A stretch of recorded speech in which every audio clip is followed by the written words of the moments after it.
Vous avez du mal à vous exprimer, on le voit. J'ai de plus en plus de mal parce que là, c'est le ras-le-bol, quoi. Parce que mon mari qui est un enfant battu, personne ne l'a protégé, on me l'a reproché, même encore aujourd'hui on me le reproche. Et aujourd'hui, on ne sait pas ce qu'on nous reproche pour nos enfants, mais on n'a plus de lien, quoi. Vous avez décidé et que vous allez vous battre. Ah, je ne lâcherai pas pour mes enfants. Après ce qu'ils nous ont fait vivre, ce que nos enfants subissent aujourd'hui, entre le viol, coups et blessures, qui coupent les liens, qui séparent la fratrie entre eux, qui ne voient plus papy, mamie, ni les tantes, les oncles, enfin ils ne voient plus personne. Ils les ont carrément isolés, comme des... Je sais même pas comment on pourrait... Comme de vulgaires esclaves.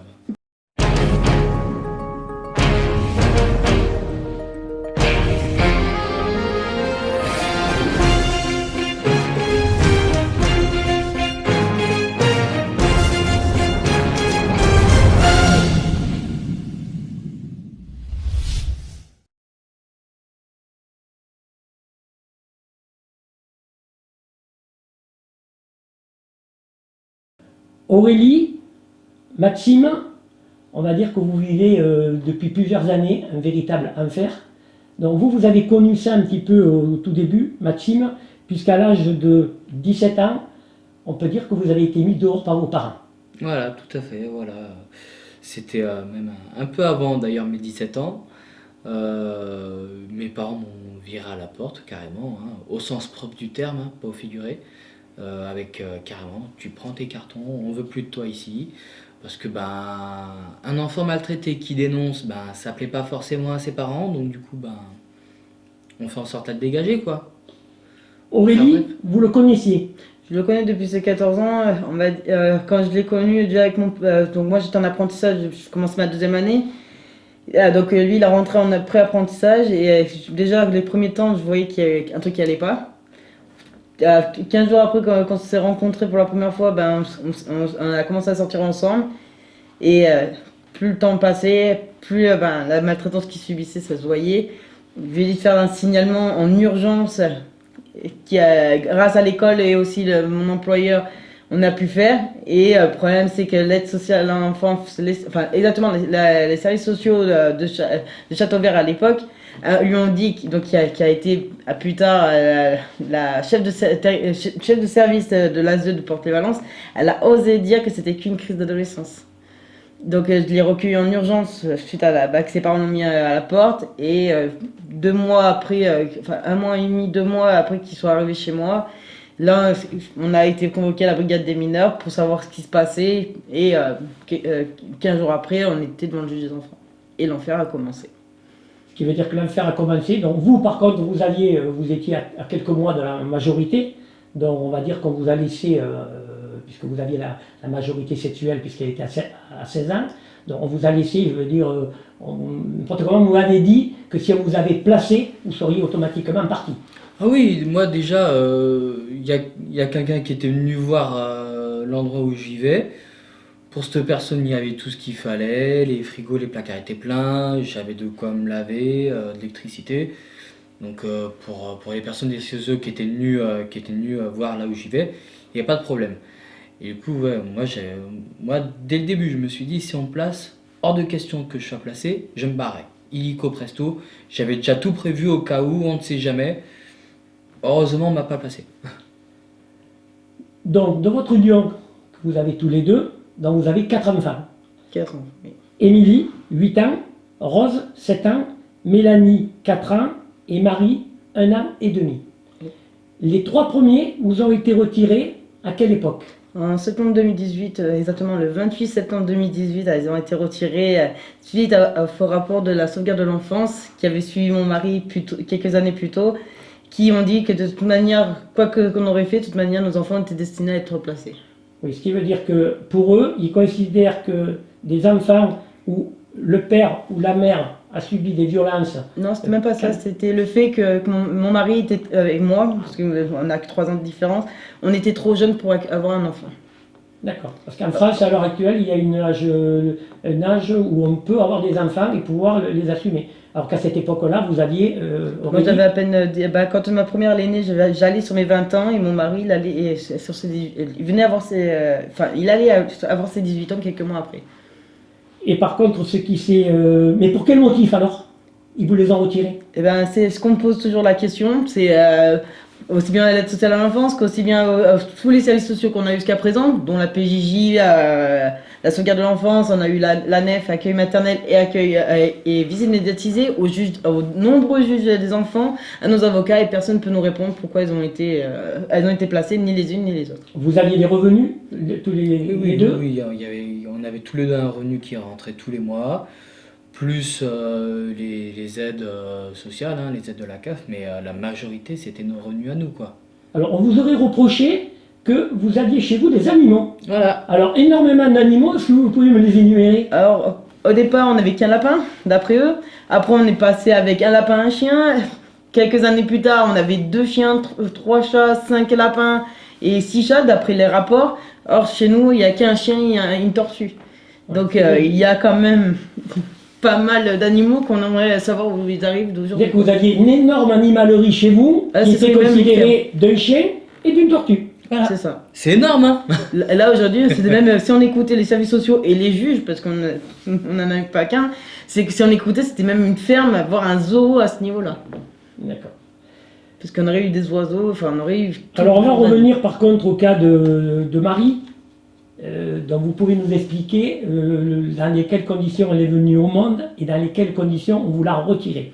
Alors, quand j'ai appris que j'étais enceinte, on était déjà en lien avec d'autres parents qui justement contre le placement abusif, parce que moi j'avais appelé Violet Justice dès que mes enfants ont été placés pour leur expliquer ma situation et voir s'ils pouvaient nous aider. C'est là qu'ils nous ont expliqué que j'étais sur un placement abusif. Suite à ça, on a fait des connaissances avec des parents, dont une maman qui aujourd'hui est toujours en train de nous aider aujourd'hui pour notre dossier, elle a beau faire des courriers avec nous, qui marche sur les lois. On voit dans certains départements ça marche, mais à Valence ça fonctionne pas.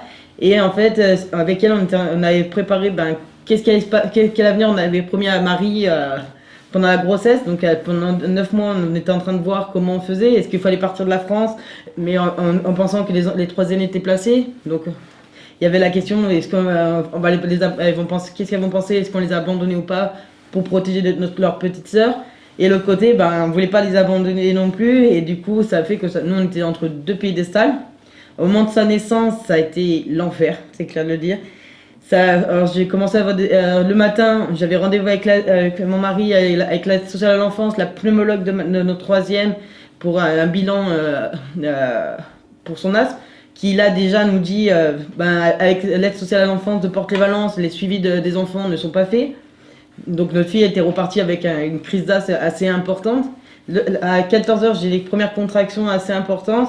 Et c'est là que j'ai dit à mon mari, qu'est-ce qu'on fait? Est-ce qu'on quitte en urgence la France ou est-ce qu'on reste? Et le problème, c'est sachant que mes enfants sont nés très rapidement, on avait peur le temps qu'on arrive dans le pays en question qu'on avait prévu, on n'aurait peut-être pas eu le temps entre la naissance du bébé et puis de partir.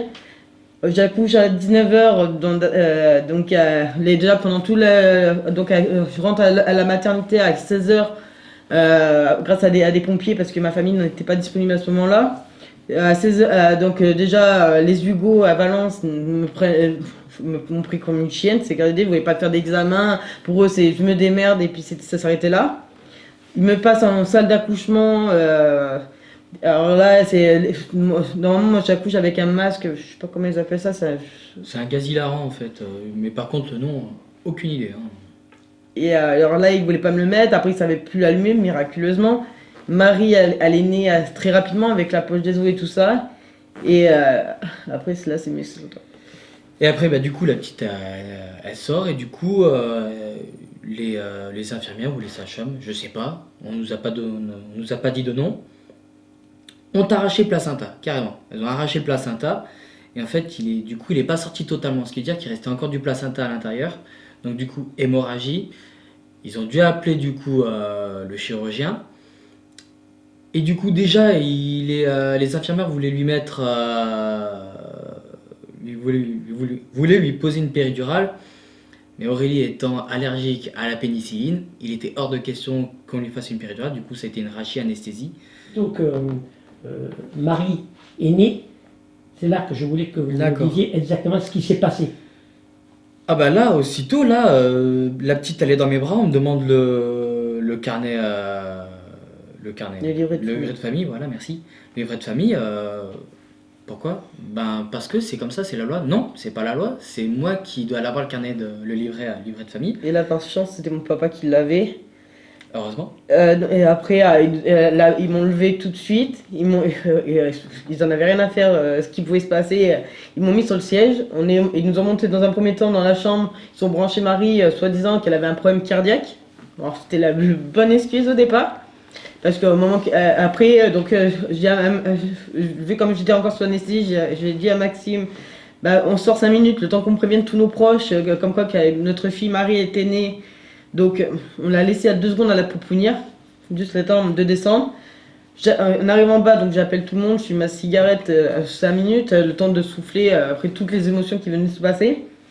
On remonte dans la chambre une fois qu'on avait appelé tout le monde, et là, la MDE de Bourg-les-Valences nous attrape dans les escaliers avec La sage-femme. la sage-femme, il y avait l'infirmière, il y avait le psychiatre, il y avait Un agent de sécurité. il y avait un agent de Tout sécurité. ça à 23 heures. C'est ça, à 23h du soir. Tous d'un coup, et elles nous disent Monsieur et Madame Lénard-Guillot, ben, vous ne verrez plus vos enfants, votre fille, jusqu'à la prochaine audience. Déjà là, ça m'avait sorti de mes gonds. Je sais pas comment j'ai fait ce jour-là. Je me suis relevée tout de suite. Donc j'ai essayé de revoir Marie. Fallait la chercher, savoir où elle était. Et là, les infirmières sont mis au travers de moi. Ils étaient prêts à me frapper dessus. Ils m'ont dit si j'essayais de revoir Marie, on me frapperait dessus. Que j'avais plus intérêt de m'approcher parce que j'étais soi-disant un danger pour mes enfants. Et du coup, moi, au final, à l'agent de la MDE, j'ai dit, est-ce qu'on peut négocier? Voilà, j'ai dit franchement, est-ce qu'on peut négocier? Oui, comment? Bah déjà, j'ai montré un article de loi qui stipule que si l'enfant est sous allaitement, c'est impossible que l'enfant soit placé. Bah, je vais voir avec la substitut du procureur. Le temps que vous, madame, et surtout vous, monsieur, vous alliez fumer votre clope, parce que j'étais en train de trembler devant lui. Je pense qu'il avait peur que j'en colle une. Chose que, honnêtement, hein, j'avais envie de faire. Mais j'ai trop de respect encore. Voilà, je suis quelqu'un qui respecte l'autorité. On va dire ça comme ça. Et du coup, on est descendu, on a essayé de se poser un peu. Il a essayé de négocier. Et je sais pas ce que la substitut du procureur lui a dit. Mais il nous a dit, la substitut du procureur c'est bien que cette loi existe, mais pour elle, non, le placement est immédiat, il n'y aura pas d'allaitement possible. Donc, on nous a donné la possibilité quand même de voir notre petite. Non, c'est surtout grâce à la HAD déjà. Ouais, grâce à l'HAD, grâce comment ça s'appelle, à la chef de service, et grâce de la maternité. et grâce aussi à quelqu'un d'autre, mais je sais plus qui. Qu'au final, voilà, des équipes de la maternité de Valence. Qui nous Qu'au connaissait final, depuis notre première, qui avait fait plusieurs rapports auprès du tribunal quand nous étions pas un danger pour nos enfants. Et c'est pas dur, c'est grâce à eux qu'on a pu voir Marie avant de sortir de l'hôpital, parce que sinon on ne voyait pas Marie après le Covid. Ces personnes-là ont un geste vraiment humain envers vous. Ah oui. Humain, C'est je dirais, scandaleux. ça dépend comment on le voit, parce que on avait le droit de la prendre 5 minutes, mais après il fallait vite partir. Donc c'est humain dans un sens, mais pour un couple qui vient d'avoir un peu d'un bébé qu'on vient de lui arracher brutalement, on va dire c'est humain d'un côté, mais pas dans l'autre. Alors, à l'heure actuelle, maintenant, quand vous voulez avoir des nouvelles de ces 4 enfants, 4 filles, alors vous appelez un numéro. Alors on appelle l'aide sociale à l'enfance, parce qu'aucun service ne veut nous répondre, donc ils nous disent c'est l'aide sociale à l'enfance de Porte-les-Valences qui gère le dossier, donc on doit se débrouiller avec eux. Donc moi je les appelle tous les lundis, après quand mon mari il est là, le lundi à 14h, le mercredi à 14h et le vendredi, pour essayer d'avoir des nouvelles, et à chaque fois on a la même réponse des secrétaires. Alors, déjà elles arrêtent plus de changer, depuis miraculeusement. Mais on nous dit ah mais vous inquiétez pas, la chef de service vous rappellera parce qu'il n'y a plus d'éducateurs dans votre dossier, donc on verra quand est-ce qu'elle vous rappellera. Et si vous le permettez, on va faire une tentative, puisqu'on est un mercredi aujourd'hui, on va essayer de les appeler. Bien sûr.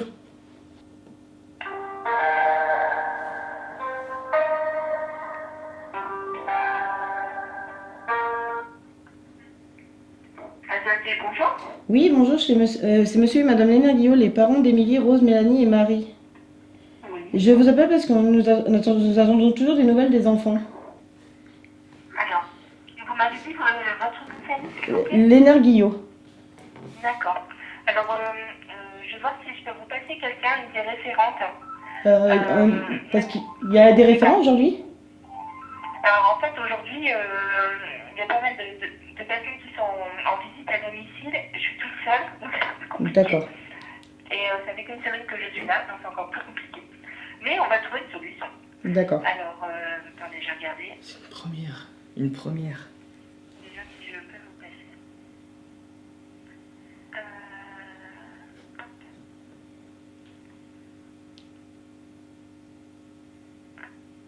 Parce que Qui s'occupe, qui est la référente de vos enfants.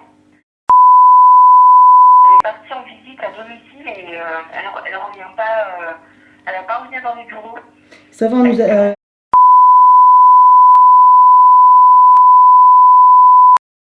dans le dossier.